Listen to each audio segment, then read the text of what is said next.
to give of time, treasure, and talent. And I will leave it to you to decide if this is time or talent. But either way, I thank you. The first Sunday of any month is very special to all of us at Parkrose Community UCC. It is a time when the family of God gathers at God's table. And because this is a family meal, the blessing of the table, the breaking of the bread, and the pouring of the cup should be a family doing. We will share this in an interactive liturgy. Portions of this are probably familiar to many of you. We will be putting slides up to guide us along.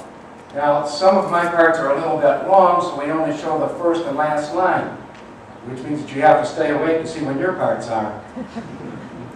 Seriously, this is one of only 2 rituals in the Reformed tradition that are generally accepted as sacraments. So when we come to the quiet parts, it may be that God is speaking in the divine voice.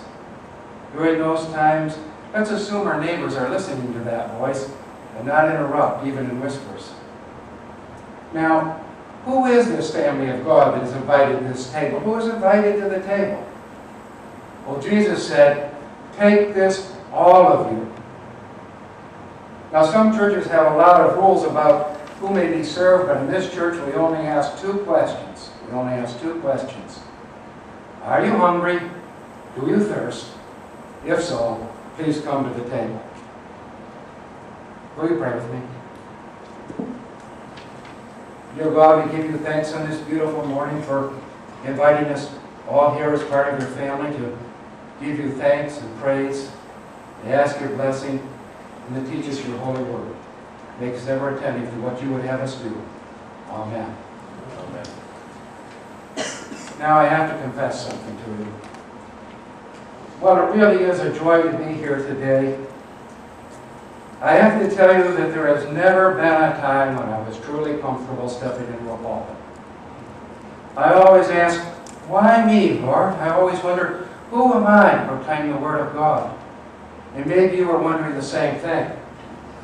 No, I don't mean you're wondering who is Lenny to proclaim the Word of God. Maybe that's what you're wondering, but I would also invite you to wonder, who are each of you to proclaim the Word of God?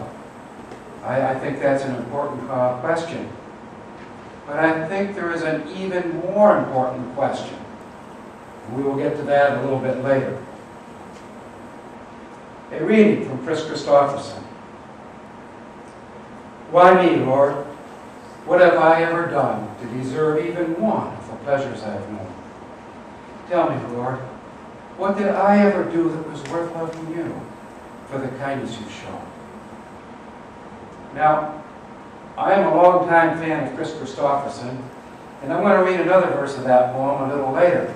But before we return to Chris, and before I ask you that very important question, I would like to spend a little time with my friend Amos. Now, Amos called himself a herdsman and a dresser of Singapore figs. Episcopal Bishop John Shelby Spong called Amos that prophet who changed God's name to justice. Amos was preaching on justice, principally economic justice, near the sanctuary at Bethel, when he encountered Amaziah. And to Amos himself, Amaziah said, "Go away, seer. Take yourself off to Judah, earn your living there, and there you can prophesy. But never again will you prophesy at Bethel, for this is a royal sanctuary, a national temple." Apparently, Amos had not endeared himself to the royal court. Apparently, whatever it was that this prophet proclaimed was not what the people wanted to hear. Or at least it was not what Amaziah wanted the people to hear. So who was this guy Amaziah? He seems to be the chief priest or senior chaplain of Bethel, a royal city just north of the boundary of the divided kingdom. And Amaziah is interested in the status quo. And the status quo for the northern kingdom called Israel was fairly prosperous. The major nations in the area, particularly Assyria, they'd been busy enough with problems of their own, and so they left the smaller kingdoms, like Judah and Israel, to relative peace. And this peace and allowed for some measure of urbanization. The older system of tribal land was being replaced by a new system of ownership, a new system of power. Mercantile classes were emerging. There were goods to be taxed, and that meant that government officials, like senior chaplains, were doing pretty well. Amos arrives outside the door to the National Temple, a royal sanctuary. He arrives in Israel from Judah, the small farming village of Tekoa, to be precise, and he begins to prophesy.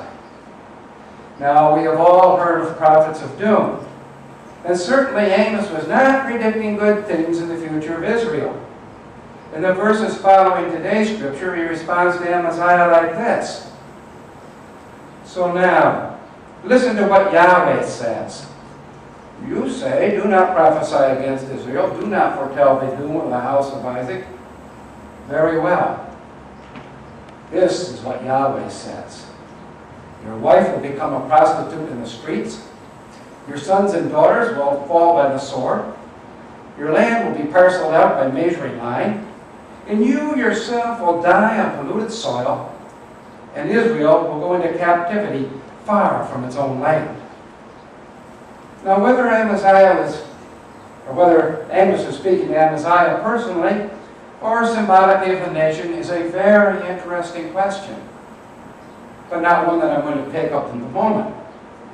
I promised you an interesting question. That's not the one. Before we get to that interesting question, let us consider what the real problem is with the prophet Amos. First, let's consider what the role of a prophet is, as well as what it was. Amos in his preaching recounts the good deeds that God had done for Judah and Israel. He reminds Israel of God's commandment of charity, protection of the poor and the outcast. He describes the way in which Israel has deviated from this path. And he predicts an inevitable and very unhappy outcome if the situation continued. That, my friends, is the task of the prophet. To see the world as God would like to see it, and to say so. Last Tuesday, several of us took the opportunity to view the movie Selma, featuring the great 20th century American prophet, Martin Luther King Jr. And he proclaimed his vision. Let us not wallow in the valley of despair. I say to you today, my friends, that in the spirit of difficulties and frustrations of the moment, I still have a dream. It is a dream deeply rooted in the American dream. I have a dream that one day this nation will rise up and live out the true meaning of its creed. We hold these truths to be self-evident, that all men are created equal. I have a dream today. This king had a dream. That is the prophet's task, to dream God's dream. It is not for the prophet to predict the future. It is not the prophet's task to predict the outcome of a battle or foresee the probable course of the stock market. It is not even the prophet's job to heal the sick or comfort the forlorn. Yes, a prophet may also do that, but that is not the prophet's defining task. The defining task of the prophet is to dream God's dream. And that is why prophets get into trouble. John the Baptist was bold enough to speak plainly to Herod about the decadence of the royal court, symbolized by Herod's affair with his own brother and with his own brother's widow. Herod listened intently and perplexed, knowing that John was a righteous and holy man. But his mistress, Herodias, was the power behind the throne, and she had John's head, literally. You see, the powers that be do not want to be burdened by God's dream. The rich do not want to see an equitable distribution of the earth's good gifts. Those that have power are not interested in equality. If there is peace enough, there is no need for universal peace. This is true of the Middle East today, where the very wealthy hide behind closely guarded gates. And this was true in the Middle East of Amos' day. But let's not look too closely at the land of the free and the home of the brave. We might see God's nightmare. We might see a great difference in public schools as we travel from one district to another. We might see private schools where parents ask to be excused from public school tax. We might see gated communities and people living behind freeway fences in the same county. Do we worry about this? Do we worry about checking immigration documents in an Arizona traffic stop? Do we worry about violent responses to violence by and towards peace officers? In Vancouver, many of us worry about oil terminals being located along the banks of the beautiful Columbia. And in Oregon, some people, at least some people, worry about natural gas pipes leading to the ocean. And I ask you, is it okay for the defense and oil industries to have record profits while states and cities struggle to provide for basic needs? The Washington State Legislature is in contempt of court for failure to fund education.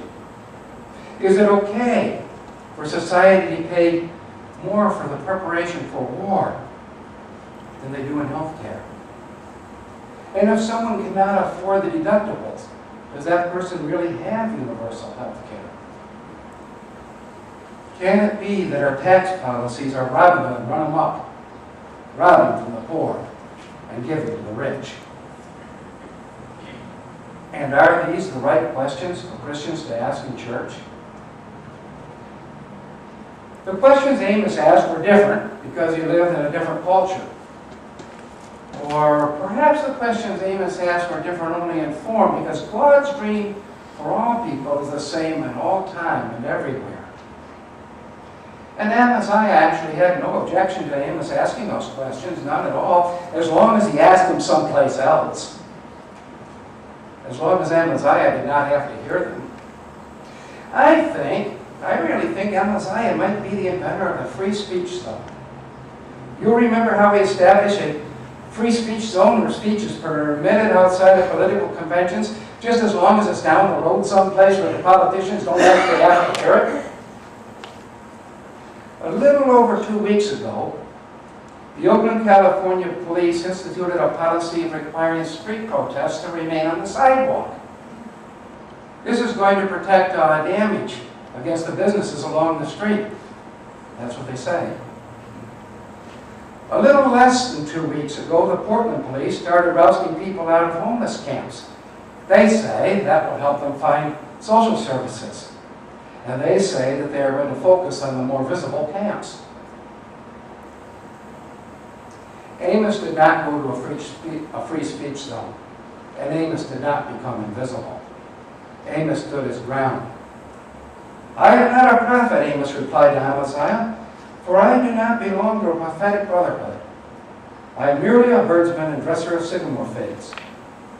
But Yahweh took me as I followed the flocks, and Yahweh said to me, go, prophesy to my people Israel. And that is Amos' blessing on Israel. There is no greater blessing than the knowledge of God's will. There is no greater teaching of the will of God than teaching by example. That is the defining task of the Christian, to live as close to the righteous life as possible and then to share that good news with others. Or as St. Francis said, preach the gospel at all times. When absolutely necessary, use words.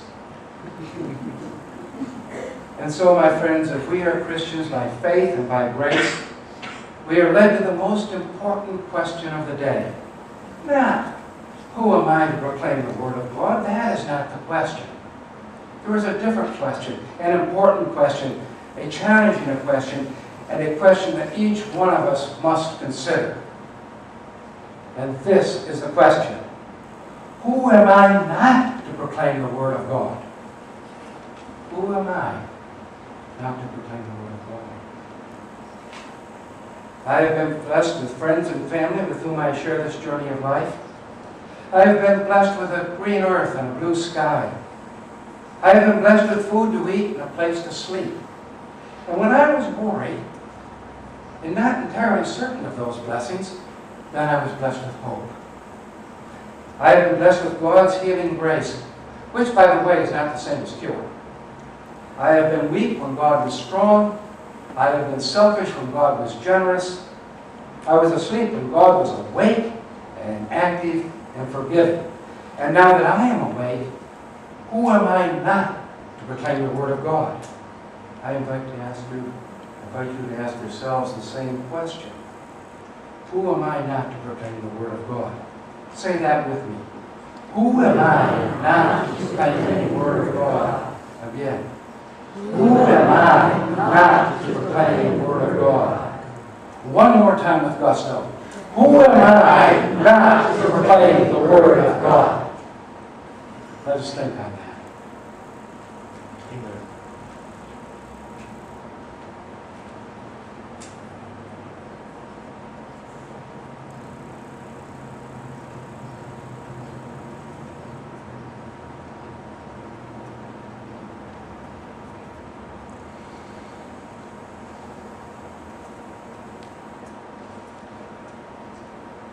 A reading from Chris Christopherson. Try me, Lord, if you think there's a way. I can try to repay all I've taken from you. Maybe, Lord, I can show someone else what I've been through myself on my way back to you. Thanks be to God. Amen. I invite you to remain seated as we sing our communion song.